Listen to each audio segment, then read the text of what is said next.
Good morning. It's Sunday, May 9th, 2021.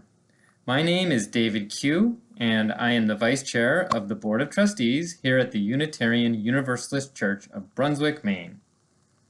Today's service will be led by our interim minister, the Reverend Justine Sullivan, and by Lynn Ellis. They will honor Mother's Day the way it was intended, with a call for peace. This month, our charity with soul is Habitat for Humanity.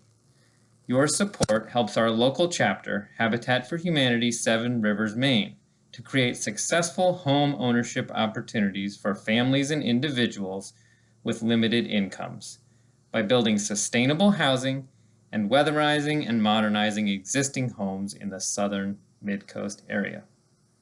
Welcome to our service.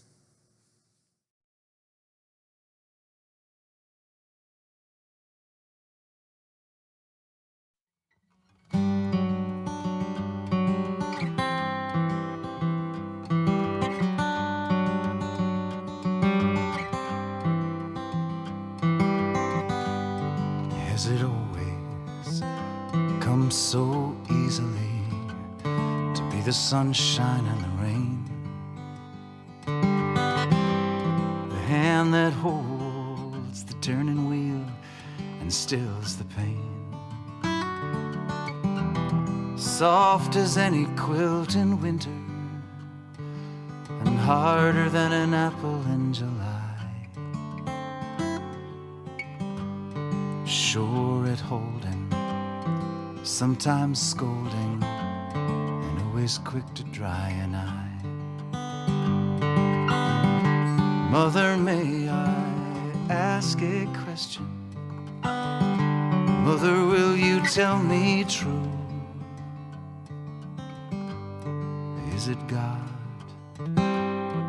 Is it magic? Or Mother, is it only you?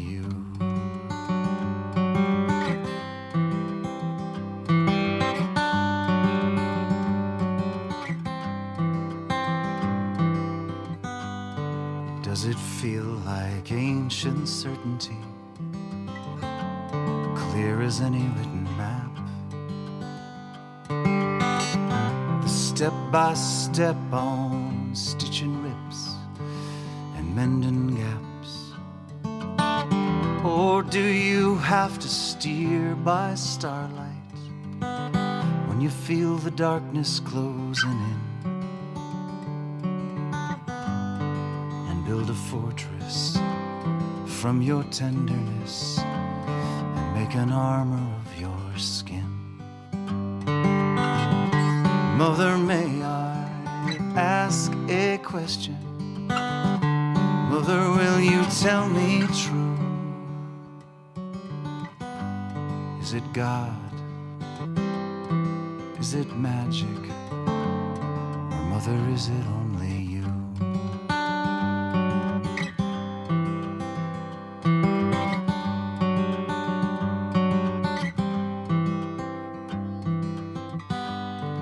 How can years be fast as kisses and hours slower than the moon?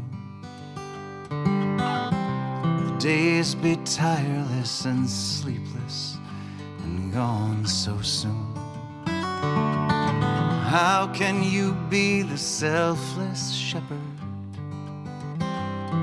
knowing if you get it right,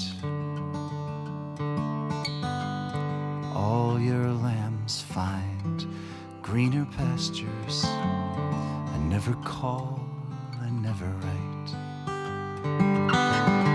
Mother, may I ask a question? Mother, will you tell me true? Is it God? Is it magic? Or Mother, is it only you?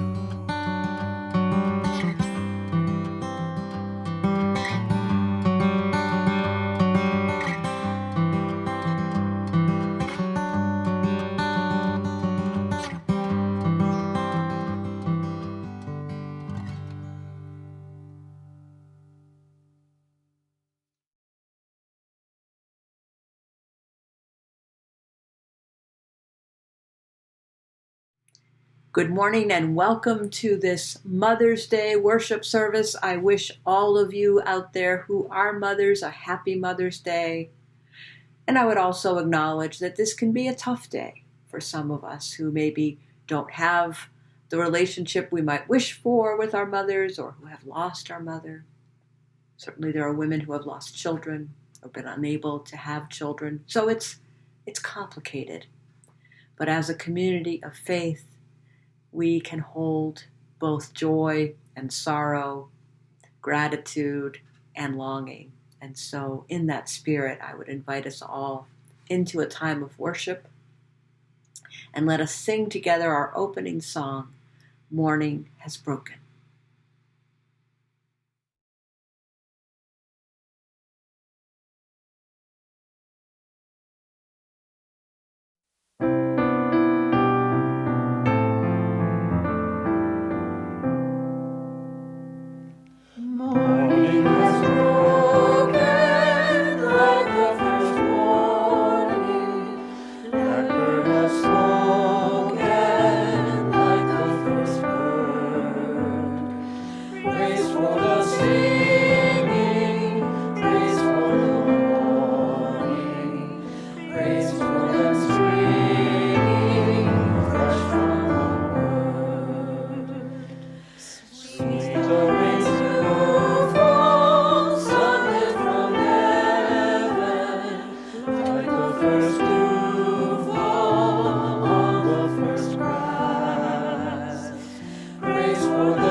Hello and good morning.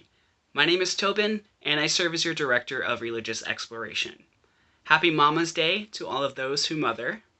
Today I have a special story for you all. It's one of a mother's love, but also one about what's achievable when you believe in yourself and your abilities. I think you'll really enjoy it, and I don't want to give it away, but I'm wearing my special star bow tie that fits the theme of the story. Imani's Moon, written by Janae Brown Wood and illustrated by Hazel Mitchell. Janae Brown Wood dedicates this book to those who dream big and aim high.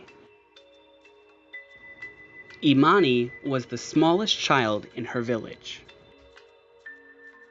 "Look at tiny Imani," the other children teased. "She's no bigger than a lion cub's knee." "Careful," they called to her. "Don't let the meerkats stomp you on your head."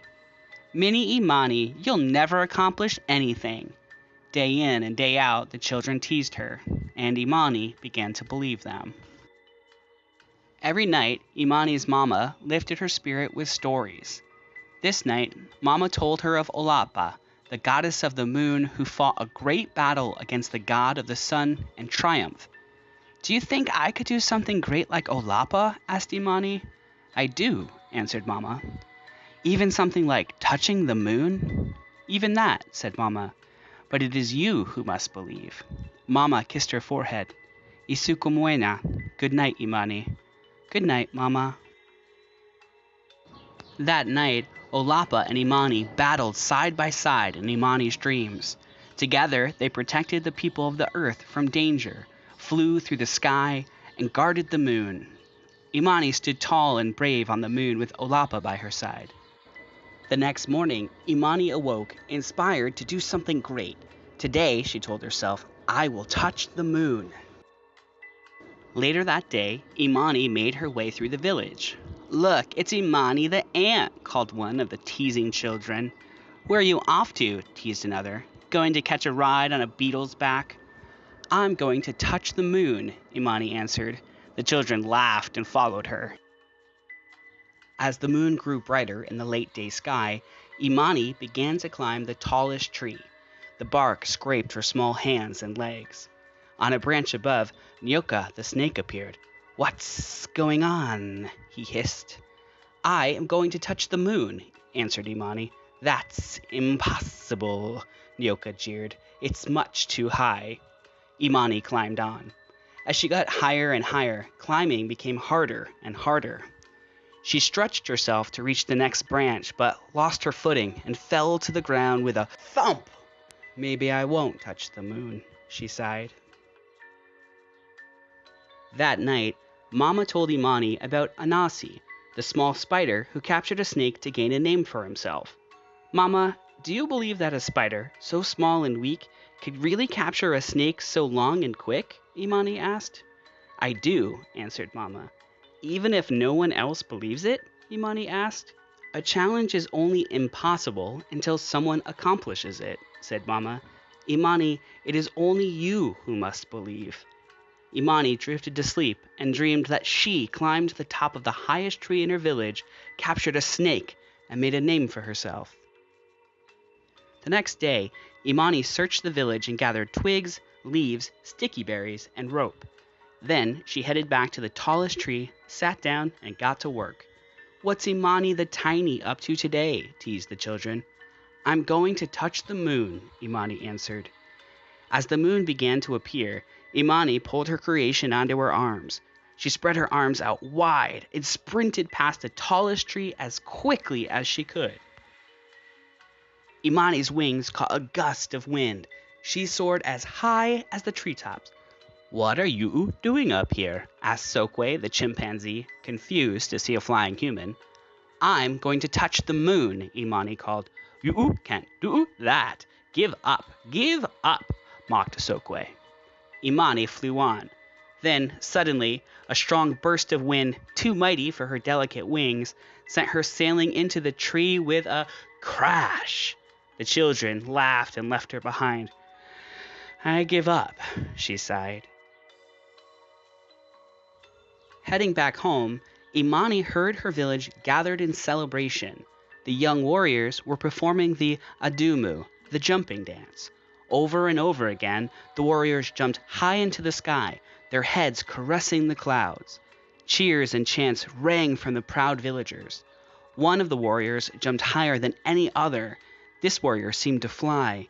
Imani could not look away. She cheered the loudest for him. After the celebration, Mama and Imani returned home. Too tired for a story, Imani went straight to sleep. Her dreams danced with visions of the adumu. The cheers and chants from her tribe still echoed in her head. When morning broke, Imani went to the tallest tree. The teasing children followed. "She's going to climb again," they hollered. But instead, Imani jumped.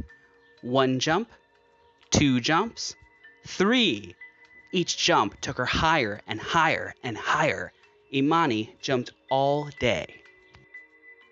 As the sky grew darker, Bundi the owl flew by. "What are you doing?" he asked. "I'm going to touch the moon," Imani answered. "Don't fool yourself. You won't make it," hooted Bundi. But Imani jumped on. Her body grew tired. Her legs ached, her feet throbbed, and the children continued to taunt. But like a warrior, she jumped higher than each jump before. In her mind, she could hear only the cheers and chants of her proud village. She could see only herself as one of the warriors, rising from the earth. She kept her eyes on the moon above and felt herself getting closer. With a final push of her legs, Imani jumped once more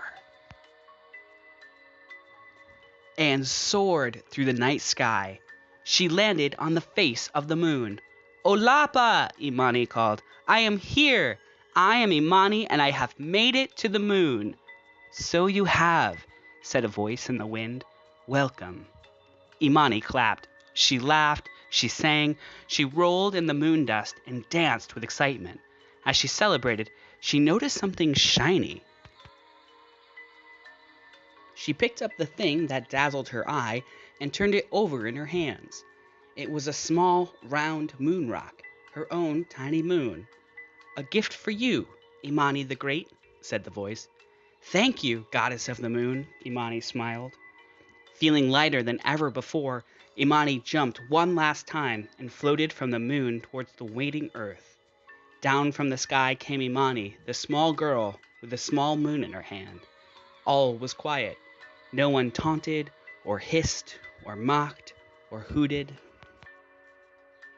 That night, Imani called to her mama. "Can I tell you a story tonight?" she asked. "Which one?" asked Mama. "It is the tale of the girl who touched the moon." Mama listened as Imani told her story. "Where did you hear such a tale?" asked Mama. Imani opened her hands and revealed the glowing moon rock, so small and beautiful.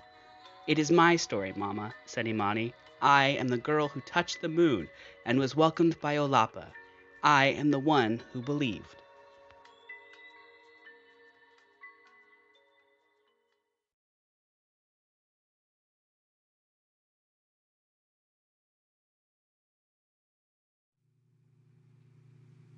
And now let us enter into a time of meditation and prayer with these words by Danon Perry, the Angel of Peace, from Evening Focus Blessing from the Essene Book of Meditations and Blessings.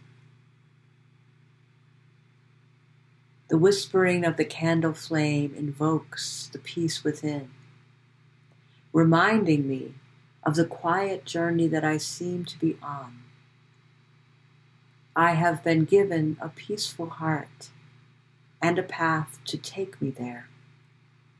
May I joyfully take up this task to reach the core of me and there to find all beings residing in my heart.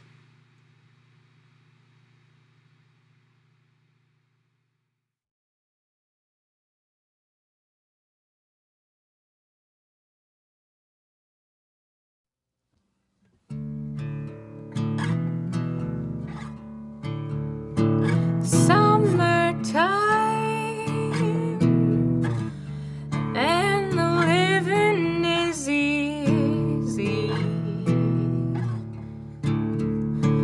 Fish are jumping and the cotton is high.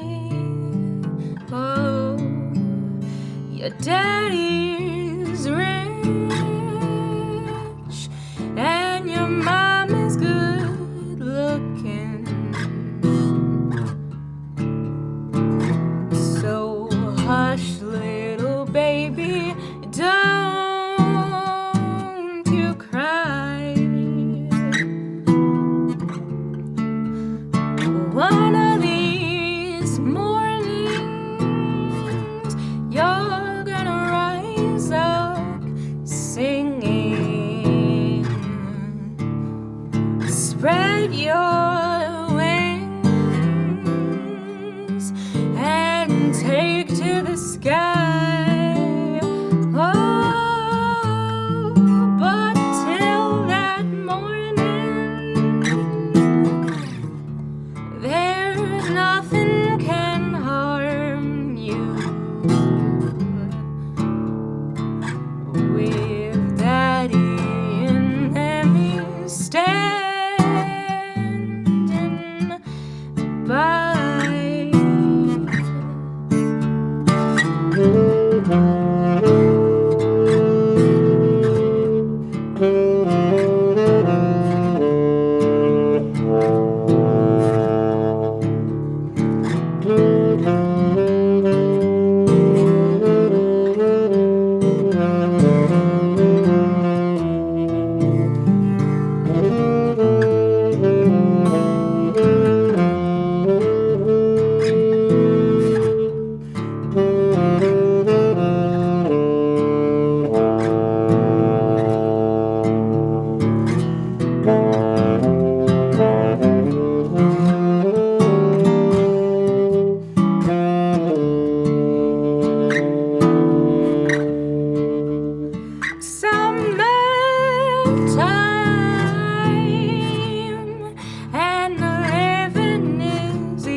don't you cry.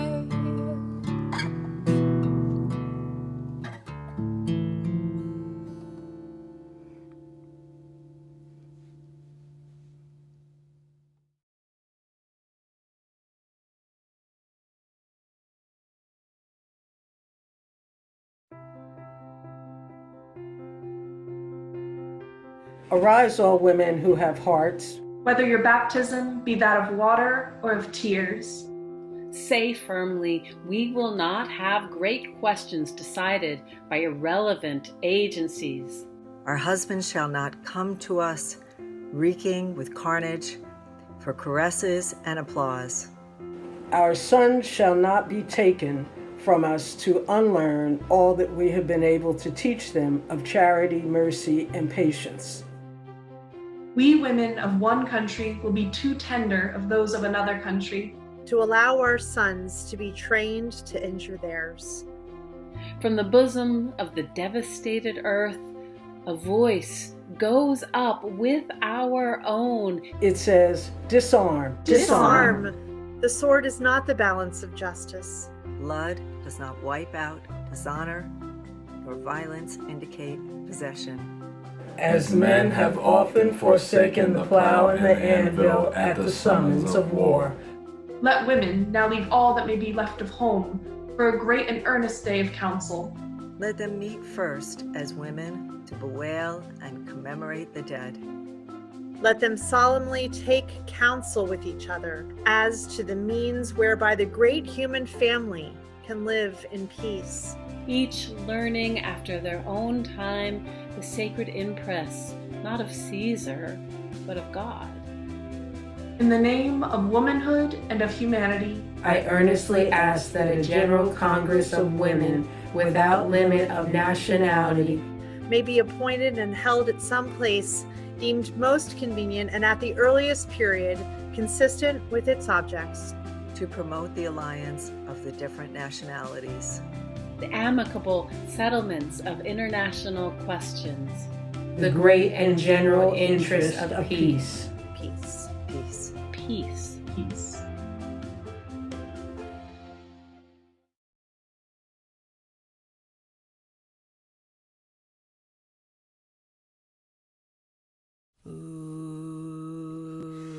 Ancient Mother, I hear you calling. Ancient Mother, I hear your song. Ancient Mother, I feel your laughter. Ancient Mother, I taste your tears. Ancient Mother, I hear you calling. Ancient Mother, I hear your song. Ancient Mother, I feel your laughter. Ancient Mother, I taste your tears. Ancient Mother, I hear you calling. Ancient Mother, I hear your song. Ancient Mother, I feel your laughter. Ancient Mother, I taste your tears. Ancient Mother, I hear you calling. Ancient Mother, I hear your song.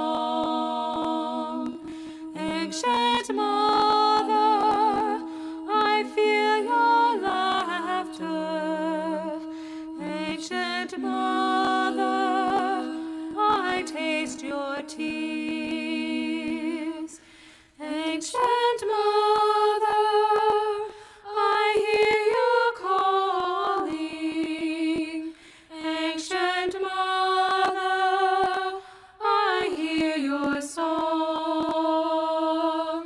Ancient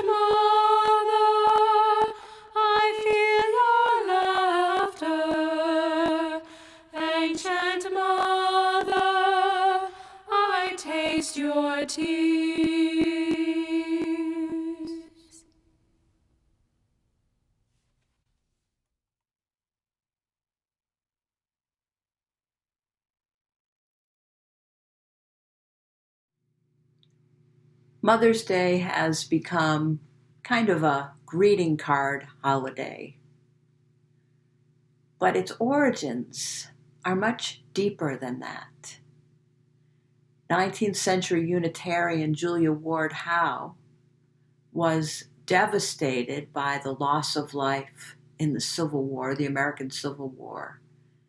And she called for mothers to gather in honor of peace. And Mother's Day all around this country is a day when women, especially women and men, gather to speak out for peace, most especially to speak out against gun violence, which takes the lives of so many children. So today I asked Lynn Ellis to have a conversation with me about work she is doing in the fight for sensible gun legislation in honor of mothers everywhere. Let us work for peace. All right, so Lynn Ellis, thank you so much for agreeing to be part of this Mother's Day conversation with me. And one of the things that I have been wondering about and that I've wanted to ask you about, I know that you are very active in the world of social justice, and I wonder why this issue, with all the things tugging at you, why gun violence? Why is that so important for you to work on? It's a good question, and I appreciate your having me today.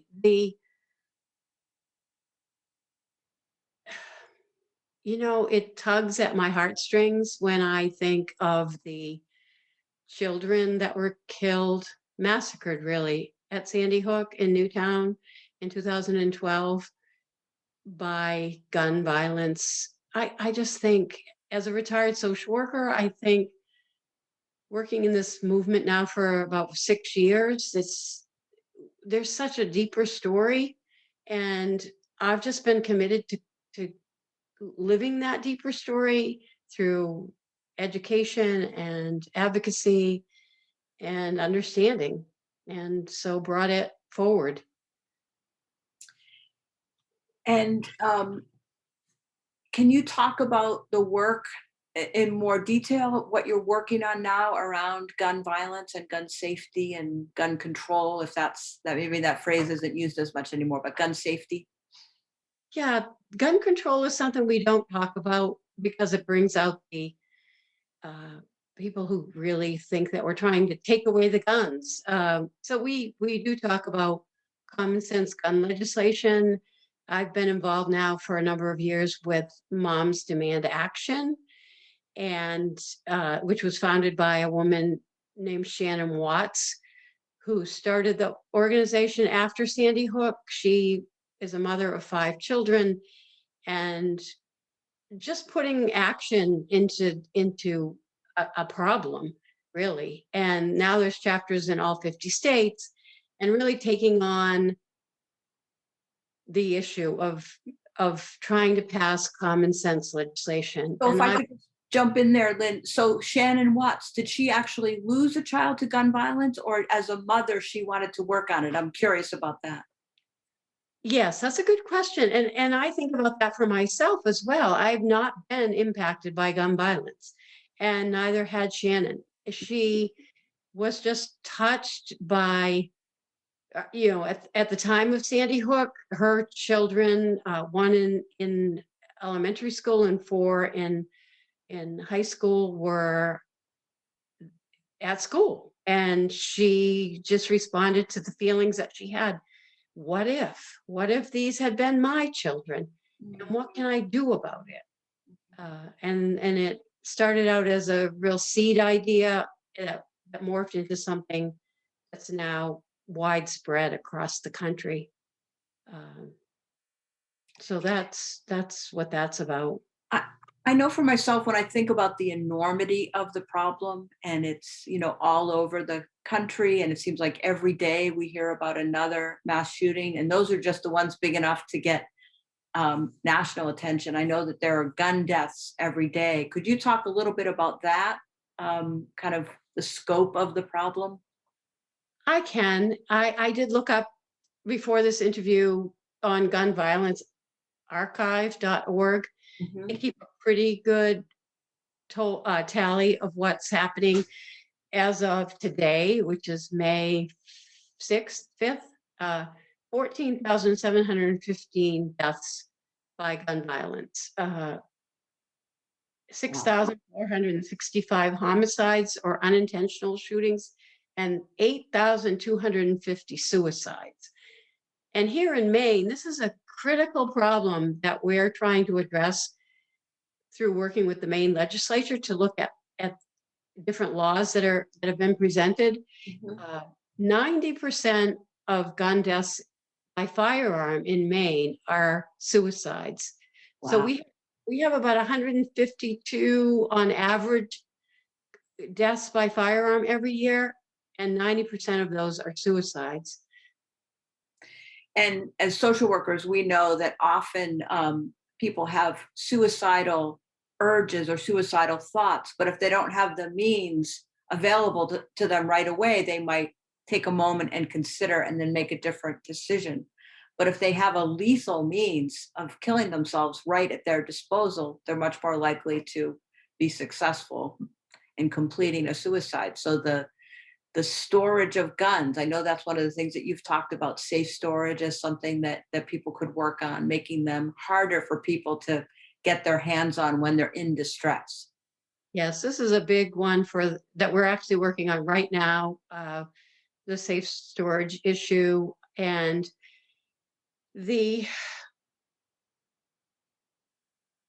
I'm just trying to collect my thoughts here. The second leading cause of death, 10 to 24, is firearm suicide. The second leading cause of death among people ages 10 to 24 is a firearm death, and most of those are suicide. Is that right? In this country. In this country. Oh my That's goodness. correct. So those are preventable deaths. Yes, that's correct. And 69% increase in background checks, which relate to gun sales in Maine this year. Last year, there was a market increase. I don't know the exact stat, but in 2021, in January through the end of April, 69% more background checks equal gun purchases, to the point, and I know that our listeners will be amazed by this, but there's a shortage of ammunition.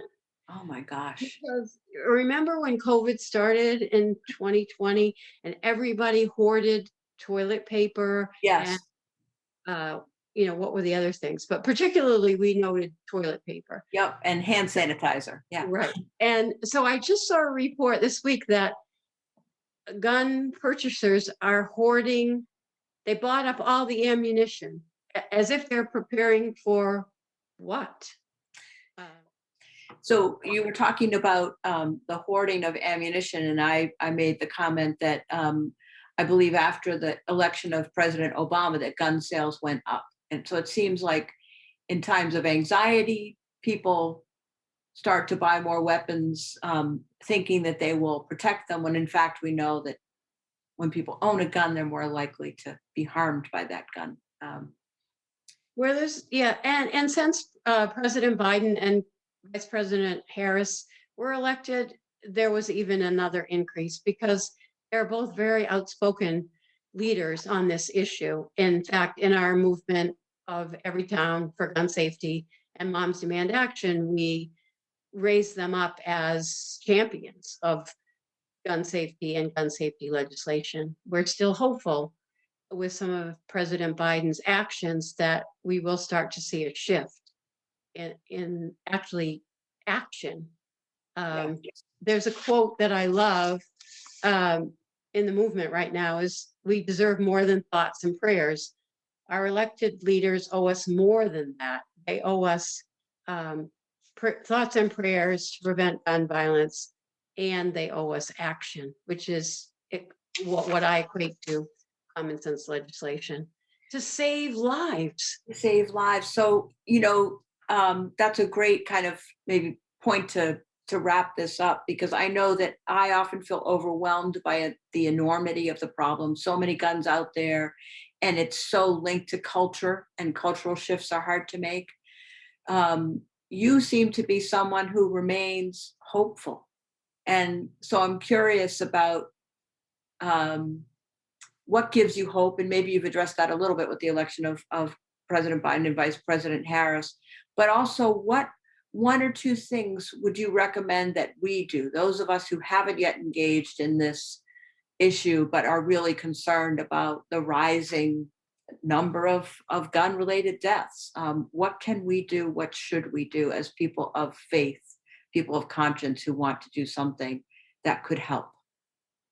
Well, it's kind of a two-part answer because you started with, what gives me hope. And as you can see from the poster behind me, I engaged with the campaign to create a U.S. Department of Peace back in, about 16 years ago. And I think you and I've had conversations that sometimes movements such as this take 10, 20, 50, 100 years to bring about the change we want to see. And as the poster says, one dream can change everything. So if we stick with it, and I've also done a lot of deep personal work on what peace is, and I want to bring more peace into the world and not more angst. Some of the things, when I listen to Julia Ward Howe's proclamation, I tune into the anguish of her cry. And I think of the mothers, particularly mothers of color in this country, who are weeping for the deaths of their children. And so I can only move forward into action and into hope. I can't afford to go into any kind of despair. I don't want to add that to the mix. I want to get involved with people like Moms Demand Action. As I said earlier, there are chapters all over the country. There's other organizations that are doing this work. And I just really encourage people to get involved in whatever way they can. We have a presentation coming up on May 19th that we're doing. The UUCB is sponsoring a conversation about Wear Orange, which is an event every year that talks about gun violence awareness and education. So I'll be speaking at that to give more information and ways that Brunswick can get involved virtually, and a few COVID safe activities this year. So those are just a few suggestions. Okay, so we can, and as part of this worship service, we are going to provide folks with resource information. I hope many of us will plan to attend the event on May 19th. And then I think it's the first weekend in June is like the big Wear Orange event that we could certainly be part of. I think, we need to let our elected leaders know that even though there is a lot of support in the state of Maine for gun ownership, we can still hold our elected officials responsible for and accountable to us, saying, we care about gun safety. We don't want to take guns away from people who are using them safely and responsibly, but we can certainly ask for reasonable restrictions on rapid firing weapons, on certain kinds of ammunition, on how quickly and easily someone can get access to a weapon, and certainly restricting access to weapons on those who have engaged in violence, like domestic violence. So I think those are some of the things that you would advocate we should all be telling our leaders to work for. I would. And both in Maine and federally. We do have some legislation coming up in the Senate that we want to pay close attention to. Well, and maybe that's a good place to end, because what I want to say to you, Lynn, is thank you so much for paying attention to this issue, among many that you follow, but I especially appreciate at this time of year when we're mindful of parents, mothers, fathers, and other beloveds who have lost loved ones to gun violence, that in this time we should be able to do better. We should find other ways of resolving our disputes other than using lethal weapons, and we should speak out for what we do want, which is peace. Exactly. Well, thank you. Every life is so precious. Mm-hmm. Wonderful. Thank you so much, Lynn, and we'll keep on moving forward. Yes, thank you for having me today. Okay, thank you.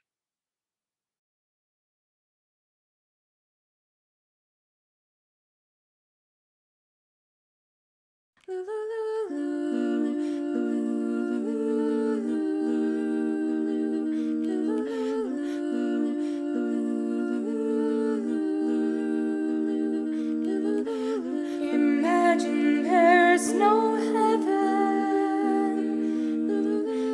It's easy if you try. No hell below us, above us only sky. Imagine all the people living for today. Imagine there's no countries. It isn't hard to do. Nothing to kill or die for, and no religion too. Imagine all the people living life in peace. You may say I'm a dreamer, but I'm not the only one. I hope someday you'll join us, and the world will be as one. Imagine no possessions. I wonder if you can. No need for greed or hunger. A brotherhood of man. Imagine all the people sharing all the world. You may say I'm a dreamer, but I'm not the only one. I hope someday you'll join us, and the world will be as one.